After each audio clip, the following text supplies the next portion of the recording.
और आप लोगों का ज़्यादा समय नहीं लूँगा, लास्ट में थोड़ा सा समय लूँगा। हाँ, एक चीज़ और इंट्रोडक्शन करना मैं नहीं किया आपको। डॉक्टर शुभ्रांशु शेखर आचार्य जी है, चेयरमैन और मैनेजिंग डायरेक्टर है NSIC भारत सरकार में। वो एक यंग जनरेटिंग और काफ़ी जो लोग एंटरप्रेन्योर हैं, वो एक प्रतिभा है उनके लिए, और उनका काफ़ी योगदान रहता है हर सेक्टर में। तो इसीलिए हमने उनको इन्वाइट किए और उनका गले में थ्रोट से वो टॉक्स नहीं कर पाएंगे, बट मैंने ही रिक्वेस्ट किया सर कम से कम आप आइए। जनरली क्या होता है, कॉन्स्टिट्यूंसी क्लब में लोग फोटो तो छाप देते 10 लोगों का, गेस्ट नहीं आते। तो पता लगा कि तापस पटा भी उस लेवल पे गिना जाए, मेरे को ही डर था। बट आज मैं सौभाग्य प्राप्त हूँ, मेरा जो भी मान्यवर गेस्ट है, गेस्ट ऑफ ऑनर सब लोग आए, यही मेरे लिए बड़ा गर्व की विषय है। और मैं उम्मीद करता हूँ उनका मार्गदर्शन में हम आगे कुछ एक्सपीरियंस विकसित भारत की तरफ हम सुनेंगे, और वो जैसे भी अपना जो भी एक्सपीरियंस, जो भी टॉक्स देना चाहें भारत विकसित भारत के ऊपर, वो दे सकते हैं। Thank you. जय जय।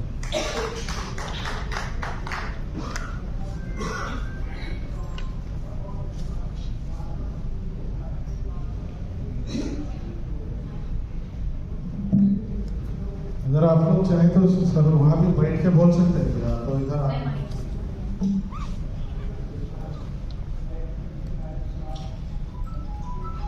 दोस्तों आपको बता दें, रीच लाइफ एक भारत श्रेष्ठ भारत एक ऐसी प्रभावशाली योजना है जो भारत सरकार को 31 अक्टूबर 2015 को सरदार वल्लभ भाई पटेल जी के जन्म दिवस पर इस नई पहल को शुरू करने की घोषणा की थी।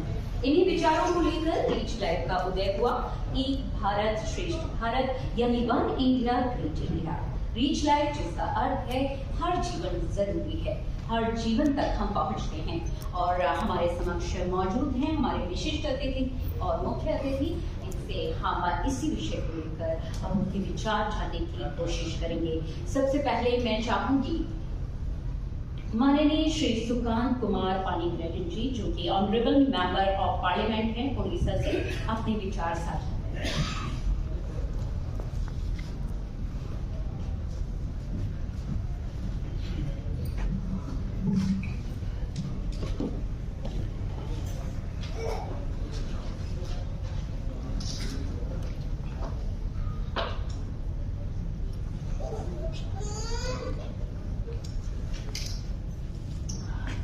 रत्नाकर बहुत पदा हिमालय किरीटिने ब्रह्मराजर्षि रत्नायाम वंदे भारत मातरम।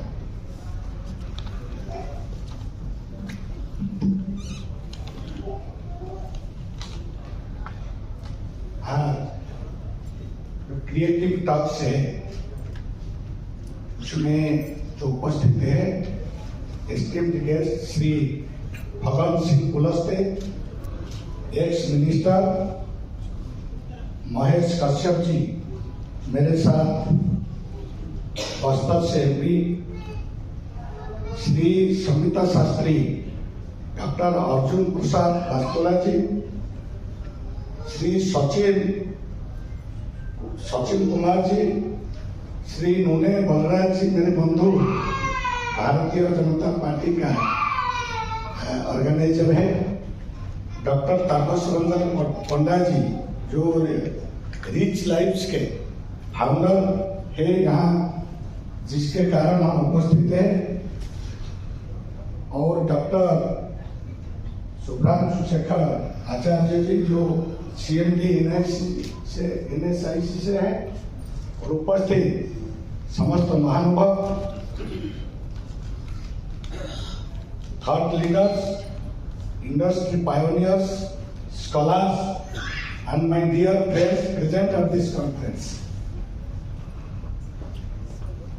It is a privilege to stand before you today and speak on a subject that holds the key to India's future, connecting thought leaders for Viksit Bharat. We are living in a transformational era where the dream of a developed India by 2047 is not just an aspiration, but a well laid out roadmap under the dynamic leadership of our Prime Minister, Shri Narendra Modi ji. Our government is committed itself to making India an economic powerhouse, a global leader in innovation, and a model of inclusive development. To achieve this, we need the collective wisdom of India's brightest minds, our thought leaders, policy experts, entrepreneurs, academicians, and innovators. The question is how to do we channel this vast intellectual capital towards measurement. बोलते हैं JNU जैसे लोग क्या बोलते हैं, निर्दोष लोगों को हमला, निर्दोष लोगों को फर्जी मुठभेड़ का आरोप लगाते हैं, लेकिन उनको में वास्तव में धरती पे जाके धरातल पे देखना चाहिए, तब समझ में आएगा। तो इस प्रकार से दिशा विहीन करके कुछ लोग काम करते हैं, जिसके कारण हमारा देश आज बटा हुआ है। आज का जिस प्रकार से लोगों की नजर में दिखता है, लेकिन अब वो समय गया, अब वो समय आ गया है कि हम निश्चित ही 2047 तक विकसित राज्य बनाएंगे। और आप जैसे संगठन, समाजसेवी, राष्ट्रभक्त लोग खड़े एक मंच में एक साथ चलेंगे तो निश्चित ही हमारे भारत माता का गौरव बढ़ेगा। आज के अवसर पर मुझे यहाँ आमंत्रित किया गया, मुझे बोलने का अवसर दिया, और बड़े लोगों के सामने छोटे आदमी को बोलना शोभा नहीं देता, जैसे सूर्य के सामने दीपक दिखाना ऐसा लगता है, लेकिन मैं फिर भी साहस करके बोलने का प्रयास किया। और ऐसे संस्था संगठन से जुड़ने से सब सीखने को मिलता है। मैं कभी कभी सोचता हूँ, मैं एक छोटा सा गांव का, मेरा जन्म छोटा सा 60 परिवार, मेरे माँ बाप कभी राजनीति में नहीं थे, ना नौकरी में नहीं थे, मैं सामान्य गरीब किसान का बेटा हूँ, लेकिन एक सामाजिक संगठन में मुझे काम करने का मौका मिला, और राजनीति के शुद्ध रूप से राजनीतिक क्षेत्र में 2021 में आया, और विश्व के सबसे बड़ी राजनीतिक पार्टी की तरफ से मुझे प्रत्याशी बनाया गया, और भारत बस्तर के देवतुल्य जनता भारत के लोकतंत्र मंदिर में सांसद बना के भेज दिया। तो कहीं ना कहीं ऐसे सामाजिक संगठन से वो आशीर्वाद के कारण वो सीखने मिला, तभी जाके आज यहाँ बोलने का साहस कर रहा हूँ। तो आज मेरे बोलने से कोई त्रुटि की बात तो क्षमा चाहता हूँ।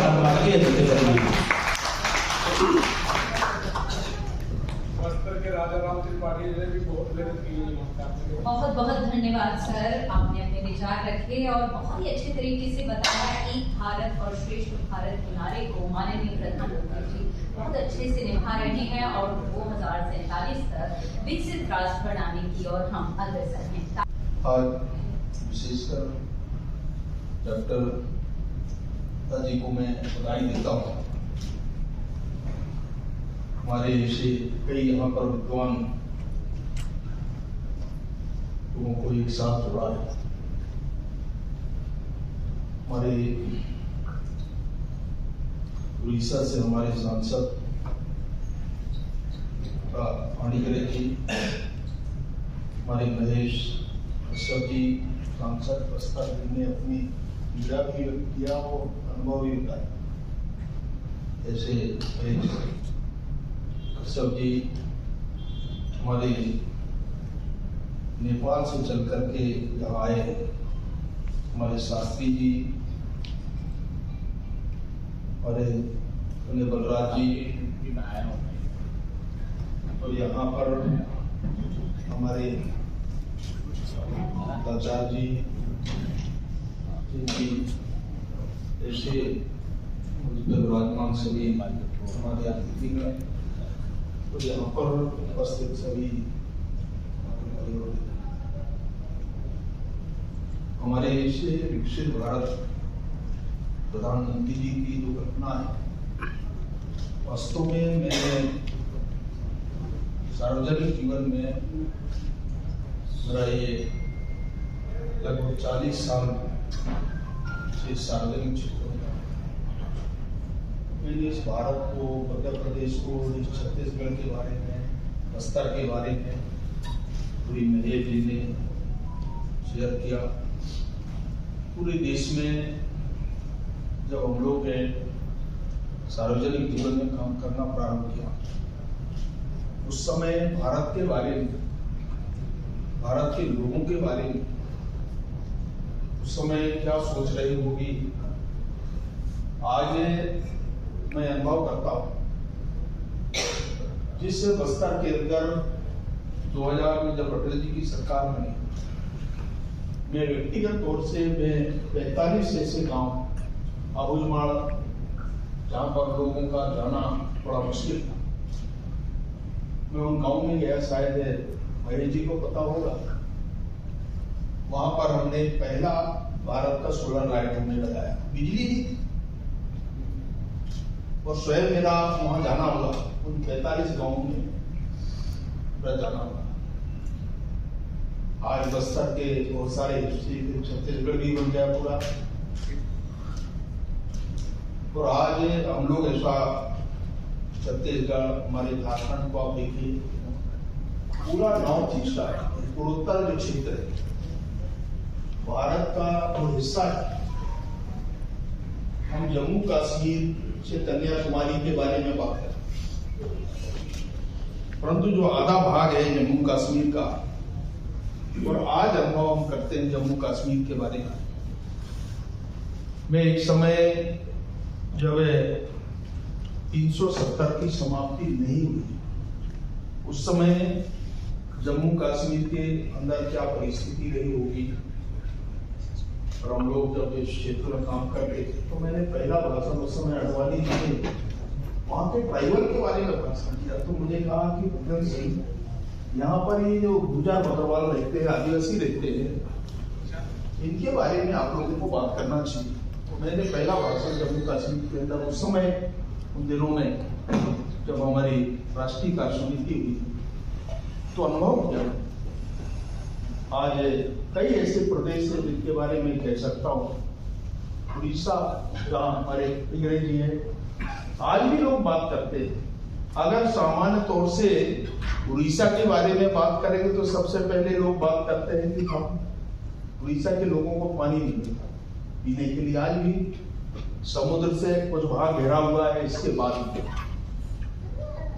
और जहां से आए हैं वहां की परिस्थिति, आप मान की स्थिति के बारे में आप सोच सकते हैं कि क्या परिस्थिति होगी।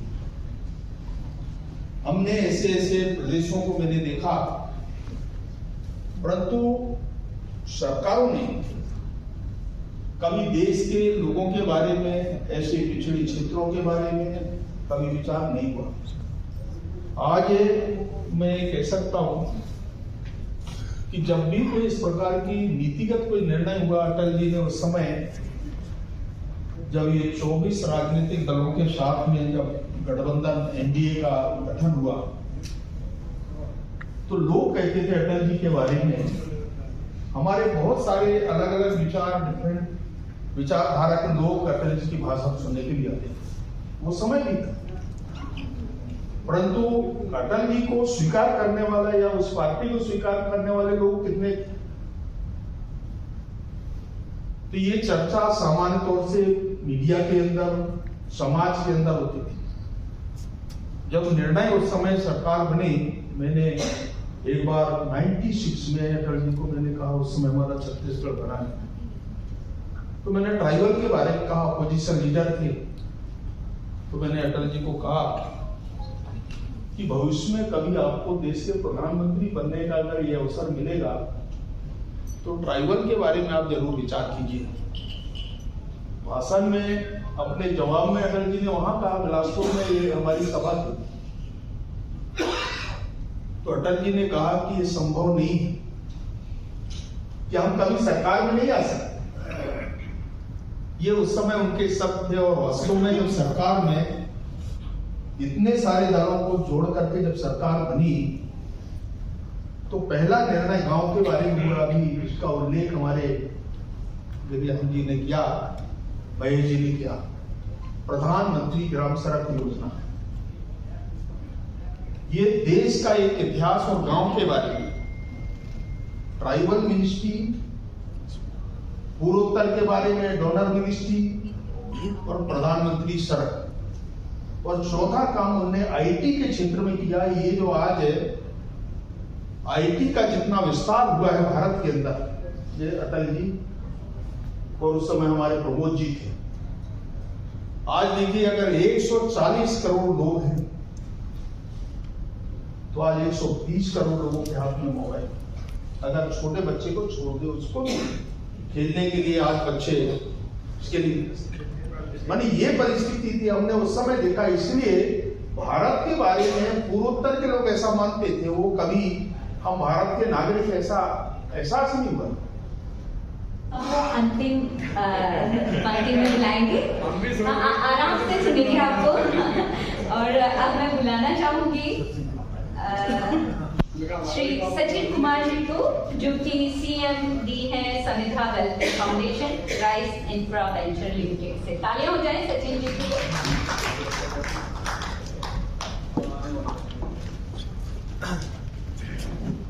देखिए, नमस्कार सबको। मेरा लेवल नहीं है कि मैं इनके सामने कुछ बोल पाऊं, मतलब इनका नाम भी मेरे मुंह से ले पाऊं, मेरा वो लेवल भी नहीं है। मैं ज्यादा टाइम तो नहीं लूंगा आप लोगों का, लेकिन मेरा मानना है कि इस देश के अंदर अगर गरीबी दूर की जा सकती है तो उसका एक ही रीजन है, शिक्षा। ये मेरा टारगेट है। मैं पिछले 5 साल से 100 बच्चों को फ्री पढ़ा रहा हूँ, फ्री एजुकेशन दे रहा हूँ। मेरा लाइफ का ये टारगेट है कि ये रोड पे खड़े जितने बच्चे भीख मांगते हैं ना, बिना पैसे, जब तक भगवान मेरे को दे रहा है पैसे, मैं वो सारे पैसे इन पे लगा के इनको शिक्षा देना चाहता हूँ। ये मेरा सबसे टारगेट, मेरा ये सपना है। और आप सबसे मुझे सिर्फ ये दुआएं चाहिए, आशीर्वाद चाहिए, ताकि मैं इस सपने को पूरा कर पाऊँ, जिससे मैं इस देश की गरीबी और इस देश को कहीं और जहाँ पहले नंबर पे देख पाए दुनिया में। ये मेरा अंदर से एक सपना है। Thank you.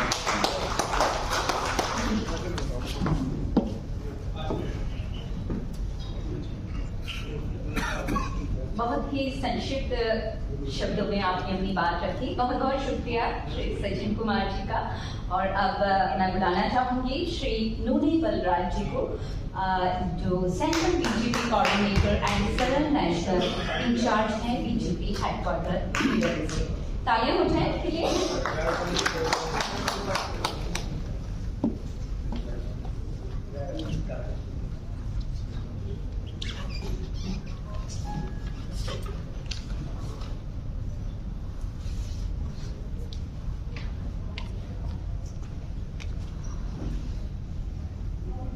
सभी को मेरा प्रणाम। जैसा अतिथिगण जो भी मंच पे बैठे हैं, हर एक का नाम ले रहे थे। जब भी हम सभी कोई भी सभा में जाते हैं, जैसा हमारे पास आखिरी पंक्ति तक आदमी का जो भी विचार पहुंचना चाहिए, वैसे ही नाम का भी लोग सोचते हैं कि मेरा नाम नहीं है। अगर मैं मंच पे बैठे का नाम लूंगा तो मंच के सामने बैठे वाले नाराज हो जाएंगे। इसके लिए मेरा एक रिक्वेस्ट है, सभी अपना नाम लीजिए, मैं सभी को प्रणाम करूंगा। नहीं बोले सर, कुछ लोग ऑलरेडी चले गए, उनको हमने नाम नहीं दिए। ये मिस्टेक आपसे हुआ है, क्योंकि मैं इसलिए नाम नहीं लेना चाह रहा हूँ। भाई हमारे पांडा जी बोल रहे थे ना, all are equal. When all are equal, if I say take someone names, the other may feel bad. So I requested to take your name, and for each name my pranams. As today, honorable guest on the dais and off the dais, it's an honor to stand before you, and remarkable event organized by Reach Lives, an organization deeply committed to reformation, empowerment and education. Their work in uplifting underprivileged communities through skill development, literacy programs and social reforms initiative is truly commendable. As our all guests who are before me, they were telling about how our nation is traveling like a bullet train, what I can say, with the vision and mission of our Honorable Prime Minister Narendra Modi ji towards Viksit Bharat 2047. So as very smartly my friend has taken 2 lines and ended whatever is mission and vision. And हमारे doctor साहब तो अभी उनका भी मुझे पता है, उनका काम ही बता रहा है what is doing for the departmental development. And today what we are seeing in this department is industrial development things. And moreover हमारे मित्र अर्जुन जी तो जो मैं बोलना चाह रहा था आधा वो बोल दिए। दूसरा आधा हमारे फकर सिंह कुलस्ते जी बोल दिए, महेश जी भी दूसरा बोल दिए, मुझे बच गया क्वार्टर पार्ट। बिकॉज सभी का विचार एक ही है, विकसित भारत। सो अगर यहाँ सभी विचारधारा एक ही है, तो अगर देखा गया तो फकर सिंह जी जो बोल रहे थे, हमारा ये विकसित भारत आज का नहीं है। जब श्यामा प्रसाद मुखर्जी ने कहा था, एक देश एक लोग एक संस्कृति, one nation one people one culture, this is not a slogan, it is a philosophy that reminds us that India's strength lies in the unity under the vision of Honorable Prime Minister Modi ji. What we are seeing today, Digital India, Make in India, Startup India and new education policy, transferring the nation into self-led powerhouse. But these policies will not only succeed if we reform our mindset as well. ये पूरा करना ही नहीं, मैं बोलना चाहता हूं कि अपना माइंडसेट भी बदलना चाहिए इसको लागू करने के लिए। If we remain job seekers, we will always be dependent. But if we become job creators, innovators, the nation builders, we will lead the world. ये मोदी जी का हर भाषण में हम सुन सकते हैं।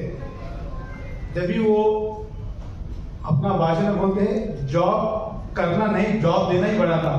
जैसा पढ़ना ही पढ़ाना, जैसा वाइड ओपन होता है, पढ़ना ही नहीं पढ़ाना है। इवन मेरा भी एक संस्था है, त्रिनेत्र फाउंडेशन, जहां पर मैं भी एजुकेशन पे फ्री पॉलिसी का ही काम ज्यादा कर रहा हूं। जैसा फकर सिंह कुलस्ते जी बोल रहे थे, अटल जी का जो बात है, छोटे मन से कोई बड़ा नहीं।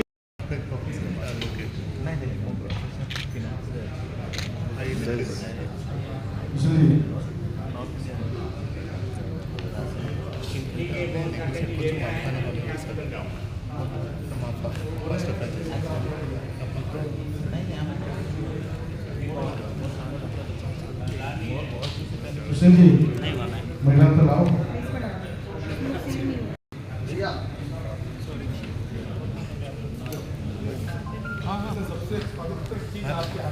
गुरुजी बीच में जैसा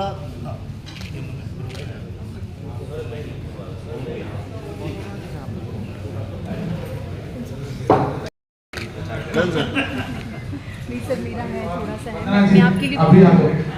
कि अभी तक मैं जहाँ सुशील जी, मेरे जिन लोगों वो मैडम ने को नहीं थोड़ा किया, बोलो। वो सब हार सर पीछे आ जाओ। हरियाणा वंदना जी, आप आइए। 25 विधानसभा अपनी ओर सांसद कवर की। पैसा नहीं दे सकता, लेकिन आपको प्रचार करना पड़ेगा।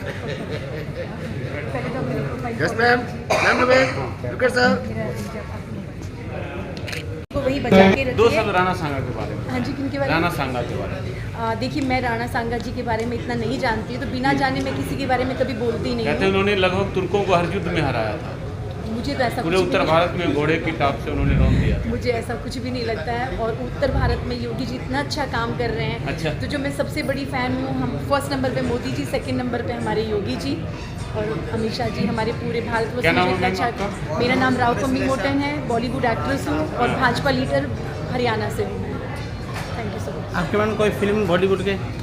हाँ जी, मैंने ये 2 फिल्में की हैं, 13-14 सीरियल किए हैं और 1.5 साल से बीजेपी प्रचार में लगी हुई हूँ। पहले राजस्थान के प्रचार में जुड़ी, फिर बाद में दिल्ली के वापस प्रचार में आई, फिर वापस हरियाणा, और अभी जो फाइनली हमारे दिल्ली के इलेक्शन थे उसमें प्रचार में मैं जुड़ी हुई थी। और सभी जगह पर हमारी बीजेपी की सरकार आ गई और मैं चाहूँगी कि जो बची कुची भी जो क्षेत्र है हमारे हिंदुस्तान में, आने वाले टाइम में पूरे बीजेपी का राज हो पूरे हिंदुस्तान में। मैडम आप आइए स्टेज में।